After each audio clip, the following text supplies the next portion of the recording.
दोस्तों UPSC mains के लिए आंसर राइटिंग कितनी इम्पॉर्टेंट है ये किसी से छिपी हुई नहीं है। जब से हमने पीवाईक्यूज़ की इम्पोर्टेंस पे बात करनी शुरू की तो काफ़ी लोगों ने इस चीज़ को अपनाया और उस पर उन्होंने डिटेल में बात करनी शुरू की। फिर हमने कहा कि आंसर राइटिंग के बदले आंसर बिल्डिंग करना सीखो। ब्लॉक बाय ब्लॉक आपको क्वेश्चन के डिमांड के अकॉर्डिंग आंसर्स अप्रोच करने आने चाहिए, तभी आपको मार्क्स मिलेंगे।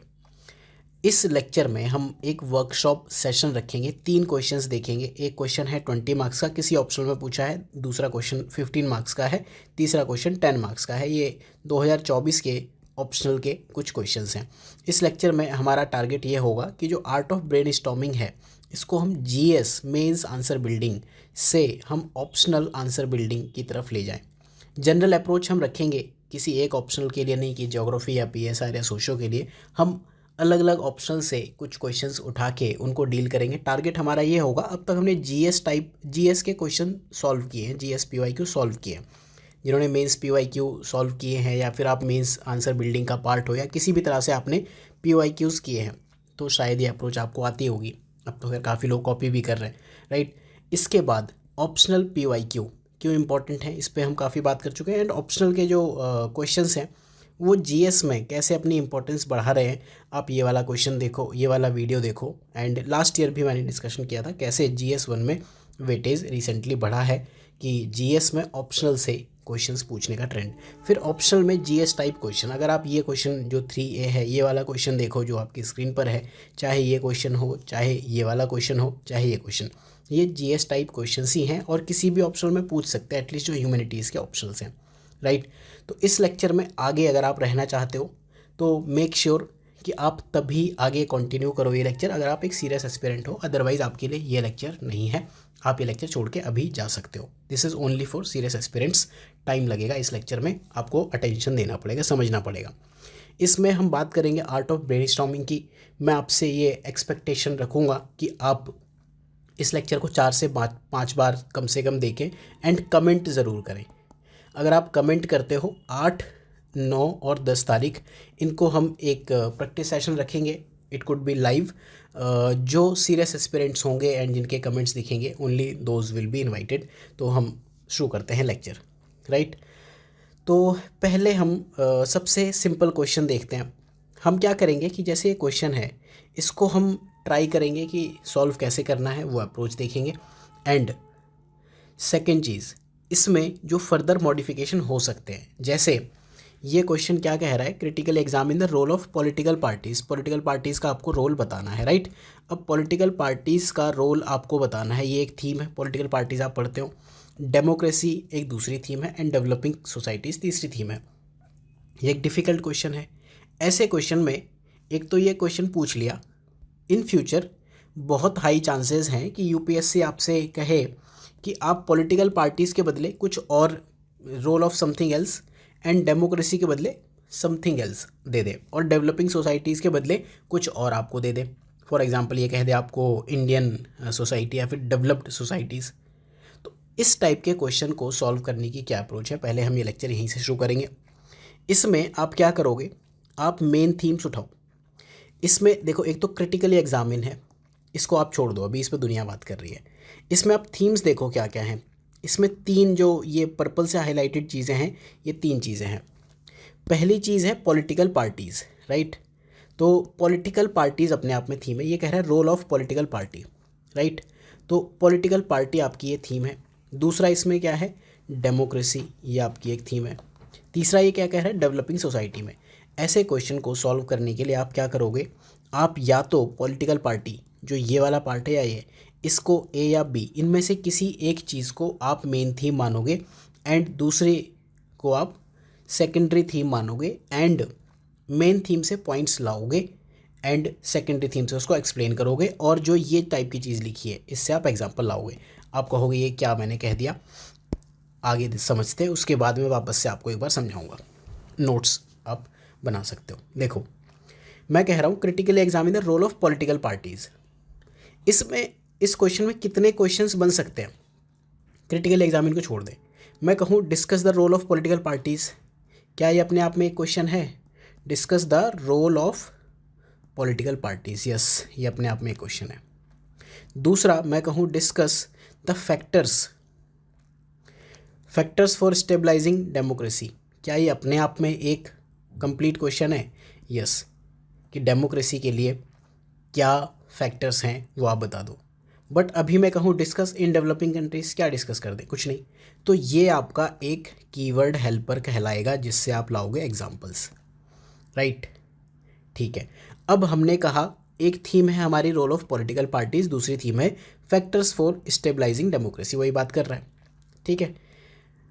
ऐसे क्वेश्चन को सॉल्व करने के लिए मान लो मैं मानता हूँ कि ये जो बी थीम है ये मेरी मेन थीम है। अब मेन थीम से मैं लाऊंगा मेन पॉइंटर जो हेडिंग्स हैं उनको लाऊंगा, राइट? कैसे? जैसे मैं कहूँ कि ब्रेनस्टॉर्म मुझे करना है, तो ऐसे क्या क्या फैक्टर्स हो सकते हैं जिनसे डेमोक्रेसी आपकी स्टेबलाइज और सस्टेन होती है।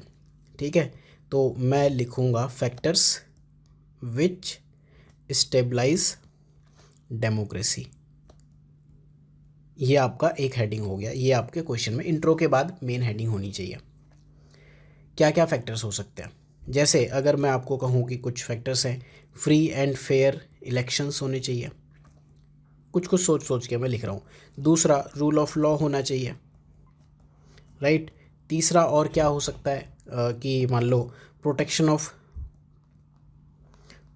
ऑफ फंडामेंटल राइट्स होनी चाहिए। इसके अलावा एक आधा और कोई पॉइंट अगर मैं लूँ तो सेपरेशन ऑफ पावर्स होनी चाहिए। देन इसके अलावा अगर मैं और कुछ कहूँ तो इंक्लूसिविटी होनी चाहिए। ऐसे बहुत सारे फैक्टर्स हो सकते हैं। डेमोक्रेसी एक बहुत ब्रॉड थीम है। तो फैक्टर्स जो डेमोक्रेसी को अफेक्ट करते हैं, ठीक है। आपके क्वेश्चन का अगर स्ट्रक्चर कुछ ऐसे है, ये आपको 2 पेज दे रहा है यूपीएससी, ठीक है। तो यहाँ आपका क्वेश्चन लिखा हुआ है, इतने पार्ट में आप इंट्रो दोगे, हेडिंग डालोगे यहाँ पर फैक्टर्स अफेक्टिंग, बट आप ये हेडिंग नहीं डाल सकते ना, आपको हेडिंग ये डालनी पड़ेगी role of political parties in जो भी क्वेश्चन दिया हुआ है, आप मेन हेडिंग डालोगे।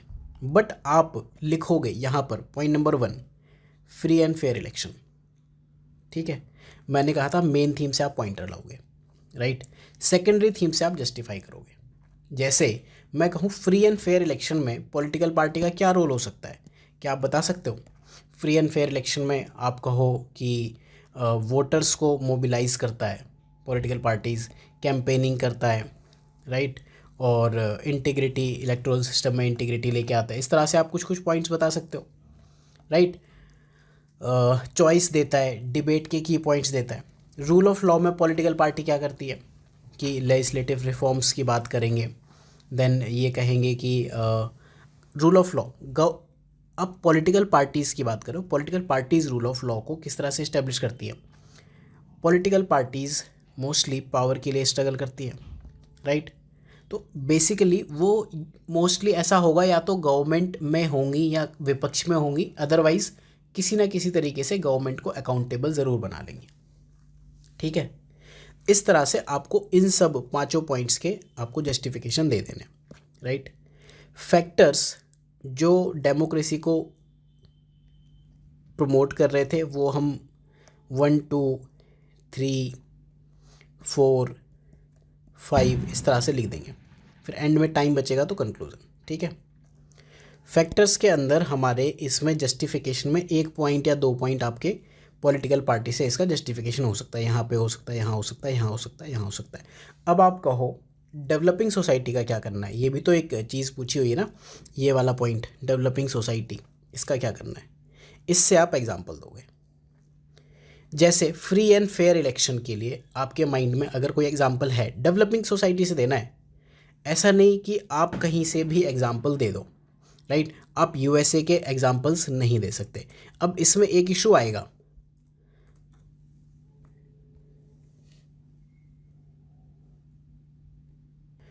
इशू ये आएगा कि आपको स्पेसिफिक एग्जांपल्स नहीं पता होंगे। जैसे आप कह रहे हो कि फ्री एंड फेयर इलेक्शन में पॉलिटिकल पार्टीज़ ने क्या रोल प्ले किया, वो भी किसी डेवलपिंग सोसाइटी में।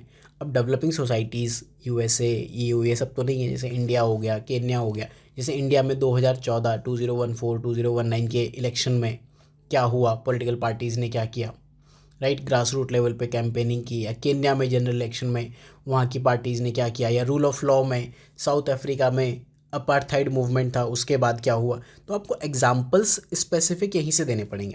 तो अब या तो आप कंट्री वाइड एग्जाम्पल दे दो या फिर आप डेवलपिंग सोसाइटीज़ के एग्जाम्पल इस तरह से दो कि for example mobilising millions of voter through extensive grass root campaigns in a number of countries, number of developing countries, right. Basically आपको इससे कीवर्ड हेल्पर से एग्जाम्पल्स देने हैं। अगर आपके क्वेश्चन में ये 3 चीज़ें कंप्लीट हैं तो ये 15 नंबर आपको लेने से कोई नहीं रोक सकता, ठीक है। आपके क्वेश्चन का स्ट्रक्चर कुछ इस तरह दिखना चाहिए। अब इसमें इसी क्वेश्चन में हम एक मॉडिफिकेशन करते हैं। मान लेते हैं एक बार मैं आपको एक्सप्लेन करूँगा, एक आप करके खुद बताना, राइट। अभी मैं कहूँ कि मान लो ये क्वेश्चन पूछा होता पॉलिटिकल पार्टीज़ के बदले यहाँ लिखा होता प्रेशर ग्रुप, बाकी सब कुछ सेम होता। Discuss the critically the role of pressure groups in sustaining democracy in developing societies. तो क्या होता, आपकी ये हेडिंग में थोड़ा चेंज होता, पॉइंट नंबर 1 सेम होता, 2 3 4 5 ये सारी चीज़ें सेम होती है, आपकी इतना पार्ट आपका सेम हो जाता, ये वाला पार्ट, ठीक है। बेसिकली आप इस चीज़ पे नहीं खेल रहे हो। I hope you are getting this point. Democracy को स्ट्रेंथन करने वाले फैक्टर्स ऑलमोस्ट वही हैं, चाहे वो प्रेशर ग्रुप उसमें अपना रोल प्ले करे या उसमें कोई पॉलिटिशियन रोल प्ले करे या कोई पॉलिटिकल पार्टी रोल प्ले करे या इलेक्शन कमीशन रोल प्ले करे, उससे फ़र्क नहीं पड़ता। हाँ, उसके मेथड्स में फ़र्क ज़रूर पड़ेगा। बात करते हैं कैसे। पॉइंट्स आपकी हेडिंग यही रहेंगे। आई होप कि आप ये समझ रहे हो, राइट। अब ये सब चीज़ें फ़िलहाल उड़ाते हैं, थोड़ा सा इसको कंपेयर मोड में देखते हैं, आपको समझ आएगा, राइट। कंपेयर मोड में मैं ये कह रहा हूँ कि मान लो यही चीज़ आपको एक्सप्लेन करनी है पॉलिटिकल पार्टीज़ के कॉन्टेक्स्ट में, तो आपके पॉइंट्स क्या रहेंगे। एंड यही चीज़ अगर आपको करनी है प्रेशर ग्रुप के कॉन्टेक्स्ट में, तो आपके पॉइंट्स क्या रहेंगे, राइट। अगर ये कह रहा था फ्री एंड फेयर इलेक्शन, तो मेरे पॉइंट्स हो रहे थे कुछ इस तरह से कि वोटर्स का मोबिलाइजेशन हो रहा है, राइट, एंड चॉइस दे रहे हैं हम, कुछ इस तरह की चीज़ें होंगी। बट प्रेशर ग्रुप क्या करते हैं, इन्फ्लुएंस करते हैं, प्रेशर बनाते हैं कि आप इस पार्टी के लिए वोट करो या इस मुद्दे के लिए वोट करो, राइट। रूल ऑफ लॉ में पॉलिटिकल पार्टीज़ क्या है, वो लीगल रिफॉर्म्स की बात करेंगी, क्योंकि कहीं ना कहीं वो या तो पावर में है या पावर में आना चाहती हैं, या सत्ता पक्ष में या विपक्ष में है, या फिर कहीं ना कहीं कोई सीट जीत के जाना चाहती हैं, तो वो एक लेजिस्लेटिव प्रोसेस का पार्ट ज़रूर बनेंगी। तो वहाँ पे रूल ऑफ लॉ के लिए ऐसा नहीं हो सकता कि पॉलिटिकल पार्टी सिर्फ प्रेशराइज करें, बट ये लोग क्या है, ये प्रेशर बिल्ड करेंगे, ये मीडिया को लेकर आएंगे, they will act as a force to challenge some unconstitutional laws, कुछ इस तरह की चीज़ें करेंगे, राइट। पॉइंट्स आपके डिफरेंट हो रहे हैं, हेडिंग आपकी सेम है, एग्जाम्पल आप अलग अलग दे लेना, उस पर अभी मैं बात नहीं कर रहा हूँ। फंडामेंटल राइट का अगर मुझे प्रोटेक्शन करना है अगेन, ठीक है, एक तो लीगल रिफॉर्म्स फंडामेंटल राइट में भी आ जाएगा, ठीक है। ये क्या है, कुछ पॉलिसीज़ बनाएंगे, उनमें रिफॉर्म्स लाएंगे, उनके लिए वर्क करेंगे, ठीक है। प्रेशर ग्रुप क्या करेंगे, ये कैंपेन करेंगे, बेसिकली कुछ इस तरह की चीज़ें करेंगे। दिल campaign to protect fundamental right, या फिर बताएंगे कि देखो ये वाले ग्रुप मार्जिनलाइज्ड हैं या ये वाले ग्रुप डिसएडवांटेज्ड स्टेट में है, तो गवर्नमेंट को अकाउंटेबल लेके आएंगे। सेम अगर मैं कहूँ सेपरेशन ऑफ पावर, तो पॉलिटिकल पार्टीज़ का ये कर्तव्य है, ड्यूटी है, रिस्पॉन्सिबिलिटी है कि लेजिस्लेटिव, एग्जीक्यूटिव और जुडिशरी के फंक्शंस में एक सेपरेशन ऑफ पावर बना के रखें। लेकिन प्रेशर ग्रुप इसी चीज़ को कैसे मेंटेन करेगा, अगर प्रेशर ग्रुप का काम है कि डेमोक्रेसी मेंटेन करनी है एंड सेपरेशन ऑफ पावर के थ्रू, राइट, तो ये क्या करेंगे, ये कहेंगे कि अगर आप कोई भी अपना ओवर रीच कर दे रहे हो, फॉर एग्जांपल जो भी आपको समझ में आए, आपने कोई पावर वायलेट कर दी, तो ये जनता का ध्यान अट्रैक्ट कराएंगे। कोई ओवर रीच ले आते हो या लेजिस्लेटिव में इम्बैलेंस ले आते हो या फिर गवर्नमेंट के एक्शंस में ट्रांसपेरेंसी नहीं है, तो उसके लिए प्रेशर ग्रुप वर्क करेंगे। फिर मैं कहता हूँ इंक्लूसिविटी, पॉलिटिकल पार्टीज़ ये इंश्योर करेंगी कि हर एक सोसाइटी से रिप्रेजेंटेशन है, इंश्योर रिप्रेजेंटेशन, जैसे अलग अलग कास्ट से, अलग अलग रिलीजन से, अलग अलग रीजन के लोगों को रिप्रेजेंटेशन देना, अपनी पार्टी में टिकट्स देना। और प्रेशर ग्रुप क्या करेंगे, they will advocate for inclusion of marginalised groups. Hopefully आपको ये चीज़ समझ में आई। अब आपके लिए एक असाइनमेंट है, आप इस क्वेश्चन में डेमोक्रेसी के बदले इक्वलिटी रख के देखना, फिर आप ये पॉइंट सोचना, factors which such stabilise equality. उसके आप कोई 5 पॉइंट सोचना, उसमें आप बताना कि पॉलिटिकल पार्टीज़ क्या कुछ रोल प्ले करेंगी एंड प्रेशर ग्रुप क्या कुछ रोल प्ले करेंगे। अगर आप सीरियस एस्पिरेंट हो तो ज़रूर इस चीज़ पे आप कमेंट करना, राइट। सेकंड क्वेश्चन एक थोड़ा और अलग लेवल का डिफ़िकल्ट क्वेश्चन है। इस क्वेश्चन में चैलेंज ये है कि ये 10 नंबर में पूछा है। इस क्वेश्चन में पहला चैलेंज आपके पास ये आता है कि इसकी लैंग्वेज है ना, इसको पढ़ के समझना ही डिफ़िकल्ट है, राइट। ये कह रहा है कि चेंजिंग ग्लोबल पावर चेंज हो रही है, changing global power, ongoing regional conflict with global powers taking side, have jeopardise का मतलब होता है खतरे में डालना, progress made towards डिसआर्मामेंट in the past. ऐसे क्वेश्चन को आप पार्ट्स में ब्रेक करो। कैसे करोगे? इसमें सिमिलर चीज़ें क्या क्या हैं? ये क्वेश्चन यहाँ से लेकर यहाँ तक एक लाइन दे रहा है, कमेंट करना है, ठीक है, उसके बारे में बताना है। इसमें अगर मैं कहूँ सिमिलर चीज़ें क्या हैं या मेन किन किन मुद्दों पे बात हो रही है, इसमें सिमिलर चीज़ें हैं यहाँ से लेके यहाँ तक। अगर आप ध्यान से देखो, something happened, right, A happened changing global power, B happened global power taking side, C happened, कुछ इवेंट्स हुए, राइट। तो मैं इसमें यह कह रहा हूँ समथिंग हैपेंड, ठीक है। आप इसी तरह से करोगे, ज़रूरी नहीं आंसर राइटिंग डे 1 से करने लगो, कोई किसी काम नहीं आने वाली। आप इस क्वेश्चन को थोड़ा सा ब्रेक करने का ट्राई करो। यहाँ से लेके यहाँ तक कुछ हुआ, ठीक है, उसने क्या किया, किसी चीज़ को खतरे में डाल दिया। क्या चीज़ को खतरे में डाल दिया? जो पहले हुई थी, right.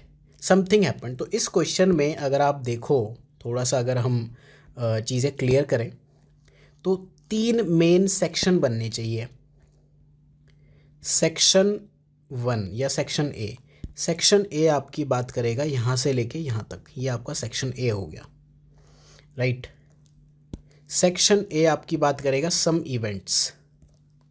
There is 3 events, changing global power number 1, ongoing regional conflicts number 2 and global power taking sides number 3। 3 events हुए, ठीक है, इनको हम ए बी सी मान लेते हैं। सेक्शन बी आपका क्या कहेगा?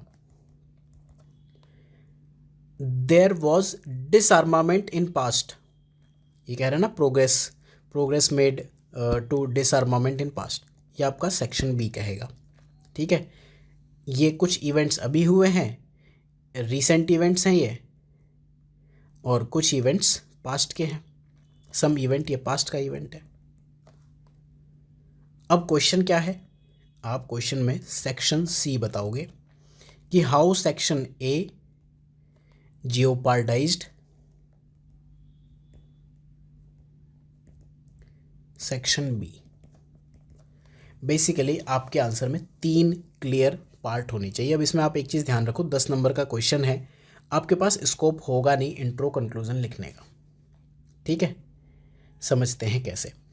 सेक्शन ए कह रहा है कि इवेंट्स। अब इसमें भी ऐसा नहीं है, ये क्वेश्चन ऐसे ही पूछ सकता था कि रीसेंट इवेंट्स। मान लो अगर ये सिर्फ ऐसे पूछता यहाँ से यहाँ तक के बदले रीसेंट जियोपॉलिटिकल डेवलपमेंट्स, मान लो ऐसा क्वेश्चन होता, हैव जियोपार्डाइज समथिंग, तो आपके पास ना ये बाउंड्री डिफाइन नहीं होती। बट अभी आपके पास बाउंड्री डिफाइंड है। आपके आंसर का स्ट्रक्चर एग्जामिनर को कुछ ऐसा दिखना चाहिए। मान लो ये आपका पेज 1 है, पेज 1 पे आप इन 3 इवेंट्स को एक्सप्लेन करोगे। हेडिंग डालोगे सेक्शन ए की, हेडिंग आपकी क्या हो सकती है? चेंजिंग, कुछ भी आप डालो, चेंजिंग ग्लोबल, मान लो मैं ये डाल देता हूँ global order and recent conflict, कुछ ऐसी एक हेडिंग डाल देता हूँ मैं। बड़ी हेडिंग डालनी है, ठीक है। अगर ये ऐसे पूछता कि रीसेंट जियोपॉलिटिकल डेवलपमेंट, तो फिर मेरे पास बहुत सारे एग्जांपल होते, 1 2 3 4 5 6 7 8 9 10, कितने भी हो सकते थे, ठीक है। बट इसने कहा 3 ही ऐसे इवेंट्स हैं जो चेंज हो रहे हैं, राइट। तो मुझे क्या करना है, मैं इवेंट नंबर 1 लिखूँगा कि चेंजिंग ग्लोबल ऑर्डर, कि ग्लोबल ऑर्डर कैसे चेंज हुआ। राइटिंग अगर आपको समझ में ना आए तो मेरा बोला हुआ तो समझ में आएगा। बी, इसी में ये आपका सेक्शन ए चल रहा है क्वेश्चन का पार्ट। बी आपका क्या है, ऑनगोइंग रीजनल कॉन्फ्लिक्ट, और C global powers taking sides.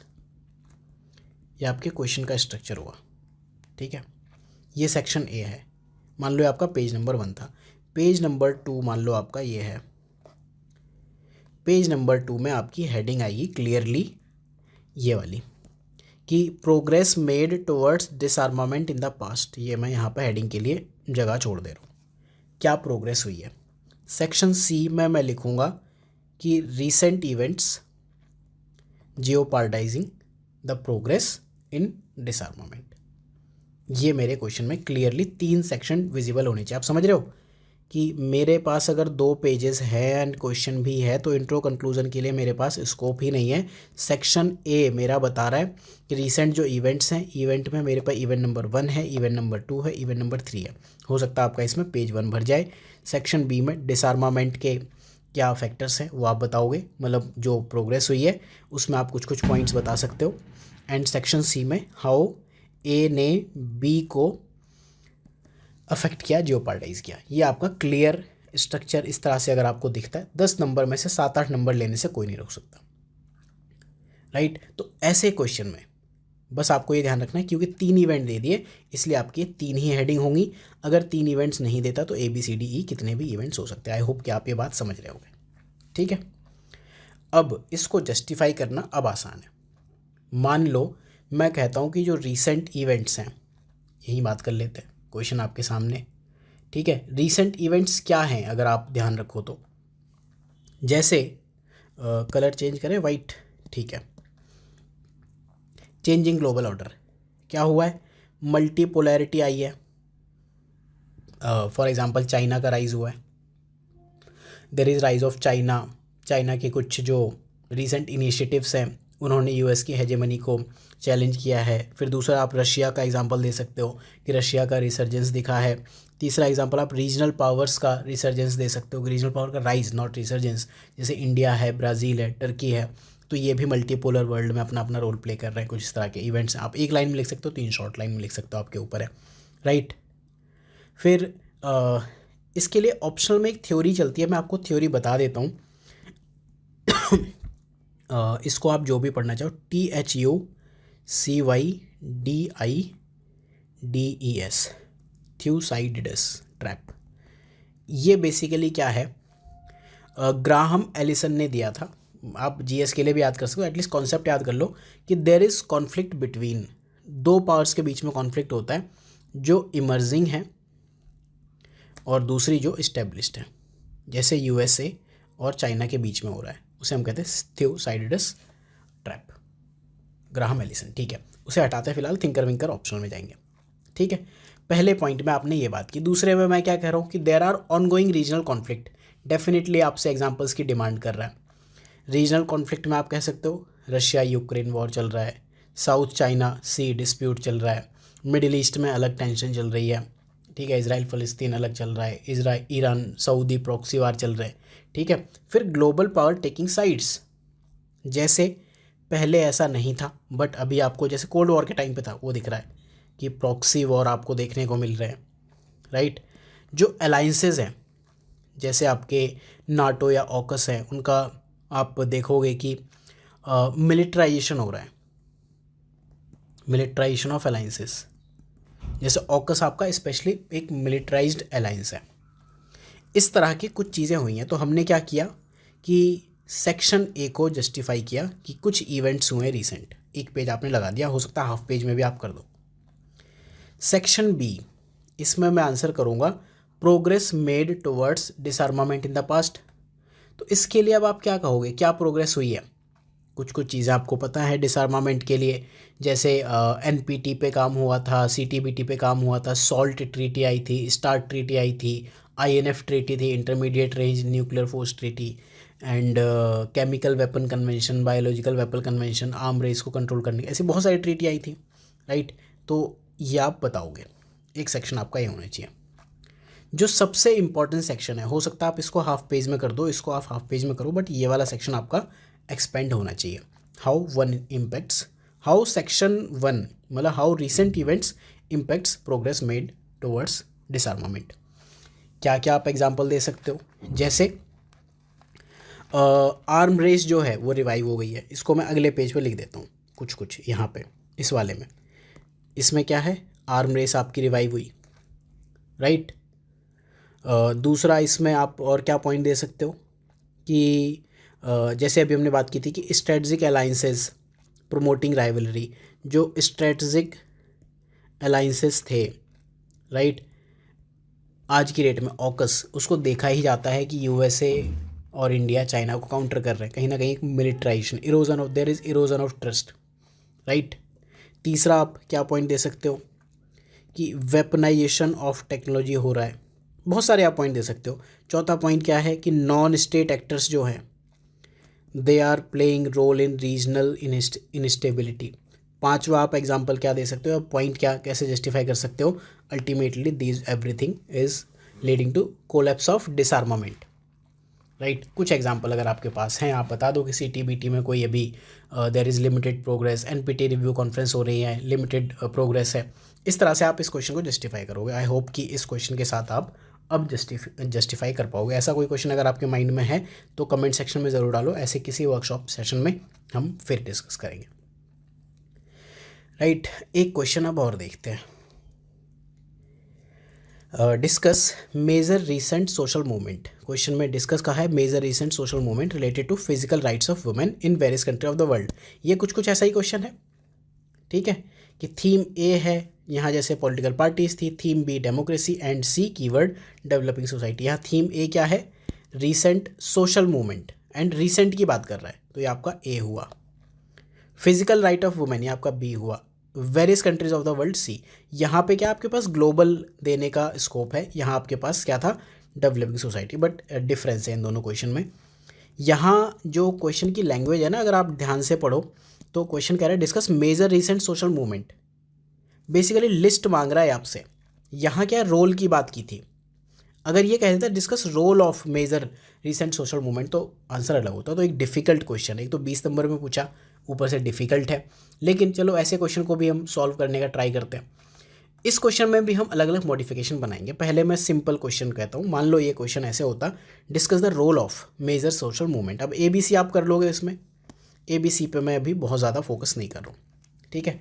मान लो आपकी थीम होती कि मेजर सोशल मूवमेंट, इनका रोल आपको बताना है, ठीक है। अलग अलग तरह से हम इस क्वेश्चन को डिफरेंट वे में मॉडिफाई करते हैं। एक बार हम ए को मॉडिफाई करेंगे, एक बार बी को मॉडिफाई करेंगे, एक बार रोल एक कीवर्ड को इंसर्ट करके देखेंगे। मान लो अगर ये कहता कि role of major social movement related to physical right of women, again मैं इसमें क्या करूँगा, इस क्वेश्चन में हमने क्या किया था, फैक्टर्स जो अफेक्ट करते हैं डेमोक्रेसी को, अगर उसी तरह से मैं करूँ तो मैं क्या कहूँगा कि टेल मी, आपसे अगर मैं पूछूं कि फिजिकल राइट्स ऑफ वुमेन क्या होते हैं, जो वुमेन के फिजिक यानी कि बॉडी से रिलेटेड है, राइट। तो अगर मैं कहूँ tell me what are the physical rights of women, ये एक ही साल के क्वेश्चंस हैं ABC, एक ही पेपर के, ठीक है। फिजिकल राइट ऑफ वुमेन क्या हो सकते हैं, पहला हो सकता है राइट टू बॉडीली इंटीग्रिटी, ठीक है, अपनी बॉडी से रिलेटेड पार्ट्स के लिए हो गया, ठीक, मतलब पहला हुआ बॉडी। दूसरा पर्सनल प्रेफरेंसेस हो सकती है कुछ, मुझे नहीं पता मैं सही लिख रहा हूँ या नहीं, जो मेरे माइंड में आ रहा है वो लिख रहा हूँ। पर्सनल प्रेफरेंसेस में राइट टू वियर हो गया, राइट टू ईट हो गया।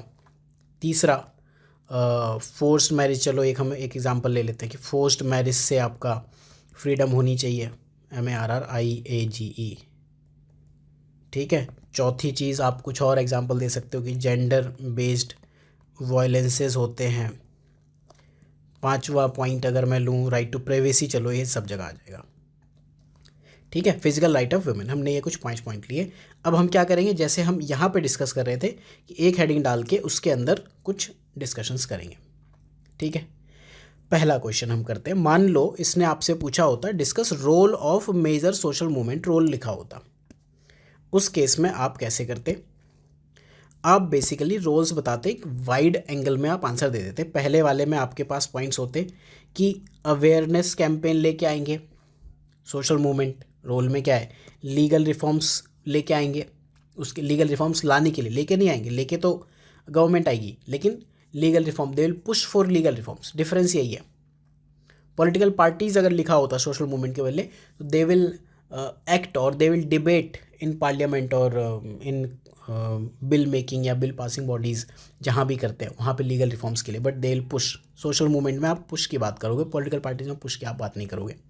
सोशल मूवमेंट प्रेशर ग्रुप या पब्लिक प्रेशर को भी लेके आएंगे। अगेन जैसे दूसरा पॉइंट है, राइट टू इट के लिए कल्चरल रिफॉर्म्स लेके आएंगे, इंक्लूसिविटी लेके आएंगे, मीडिया रिप्रेजेंटेशन, बहुत सारे पॉइंट्स आप दे सकते हो। फटाफट खत्म करते हैं पॉइंट्स। फोर्स्ड मैरिज के लिए लेजिस्लेटिव एडवोकेसी, एडवोकेसी बोला किसी दूसरे के लिए आवाज़ उठाना, कैंपेन करना। ग्रास रूट मोबिलाइजेशन हो सकता है, सपोर्टिंग नेटवर्क आ सकते हैं। सेम वे में जेंडर वायलेंस और प्राइवेसी के लिए आप पॉइंट दे सकते हो। अगर ये question role of recent social movement पे होता, जैसे ये क्वेश्चन हमने ये वाला पार्ट बी वाला पढ़ा, तो रिलेटिवली सिंपल है, इसी थीम पे हो जाता है। लेकिन प्रॉब्लम क्या है कि इसने रोल नहीं लिखा, discuss the major recent social movement. Basically ये क्या कह रहा है कि आप बता दो कौन से मूवमेंट हैं, आपको बताना पड़ेगा। अदरवाइज ऑप्शनल में अगर आपको चॉइस है तो ऐसे क्वेश्चन पिक मत करो। जीएस में है तो आप एक तो जनरल आंसर लिख सकते हो, ठीक है, कि रिसेंट सोशल मूवमेंट अवेयरनेस के लिए हुए हैं, right. For example me too campaign हुआ है, बॉडी पॉजिटिविटी मूवमेंट हुआ है, फ्री निप्पल कैंपेन, इस तरह की चीज़ें हुई हैं, राइट। ये सब क्या है, पर्सनल प्रेफरेंसेस के लिए राइट्स क्या हैं। अब जनरल जो अभी आप बात कर रहे थे ना, पर्सनल प्रेफरेंस में हमने ऐसे कल्चरल रिफॉर्म की बात की या इंक्लूसिविटी की बात की।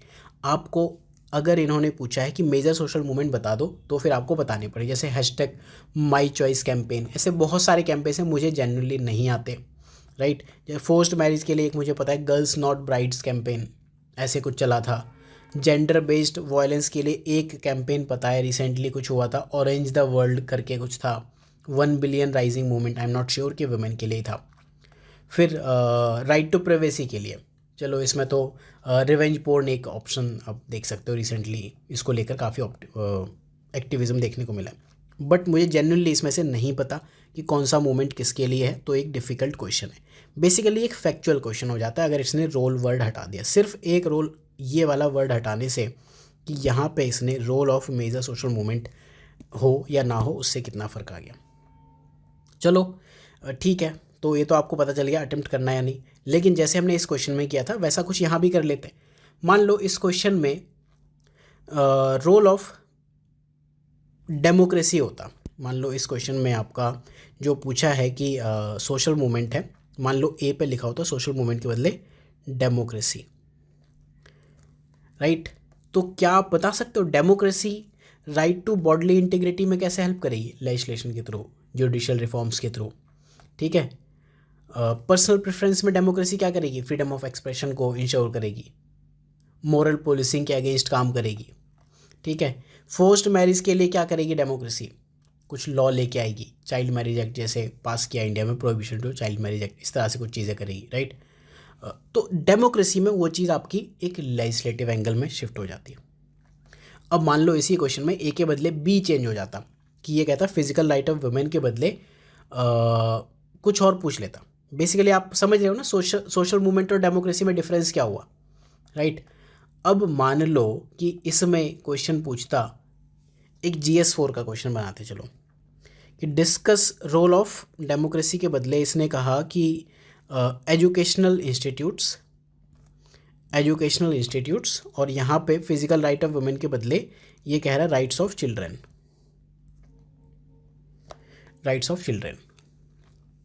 क्या अब आप कर सकते हो? पॉइंट्स हम चलो ये सेम रखते हैं। राइट टू बॉडली इंटीग्रिटी के लिए थोड़ा सा मैं आपको ब्रेनस्टॉर्मिंग के पॉइंट देता हूँ। एजुकेशनल इंस्टीट्यूट क्या कर सकते हैं?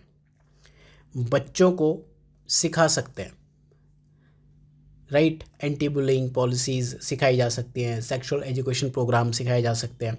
राइट टू पर्सनल प्रेफरेंसेस में आप सोचना, आपको पॉइंट्स लगेंगे, जैसे न्यूट्रिशनल एजुकेशन दी जा सकती है कि आपको क्या खाना है। राइट टू वेयर के लिए एक नॉन डिस्क्रिमिनेटरी ड्रेस कोड सिखाया जा सकता है कि ठीक है कोई कुछ भी पहने, आपको क्या मतलब है, सब कुछ सेम है। फोर्स्ड मैरिज से बच्चे कैसे बचें उसके लिए अवेयरनेस प्रोग्राम लगाए जा सकते हो। तो ऐसे आप चीज़ें कर सकते हो। तो बेसिकली इस क्वेश्चन में हम ए को कई बार चेंज करके देखेंगे कि सोशल मूवमेंट के बदले हम डेमोक्रेसी रखते हैं, एजुकेशन इंस्टीट्यूट, पेरेंट्स रख लो, कभी आप सोशल मूवमेंट जो है वो रख लो। कई बार हम बी को चेंज करेंगे, फिजिकल राइट ऑफ वुमेन के बदले आप ट्रांसजेंडर के फिजिकल राइट्स पे यही एग्जांपल्स, ये पॉइंट्स आप जस्टिफाई करके देखना। और various countries of the world, इससे तो क्लियर है ये कीवर्ड हेल्पर है, इससे आपको एग्जांपल देने। तो आई होप कि इस लेक्चर का पर्पज़, ये लगभग 35 मिनट का लेक्चर है, जो मैं चाहता था वो जो भी सीरियस एस्पिरेंट्स हैं उनके लिए ये लेक्चर डेफिनेटली हेल्पफुल होना चाहिए। ये लेक्चर कम से कम 200 कमेंट्स डिज़र्व ज़रूर करता है। आई एम होपिंग कि काफ़ी सीरियस एस्पिरेंट्स देख रहे होंगे एंड सीरियस क्वेरीज आपकी आने वाली हैं, right. Thank you for watching.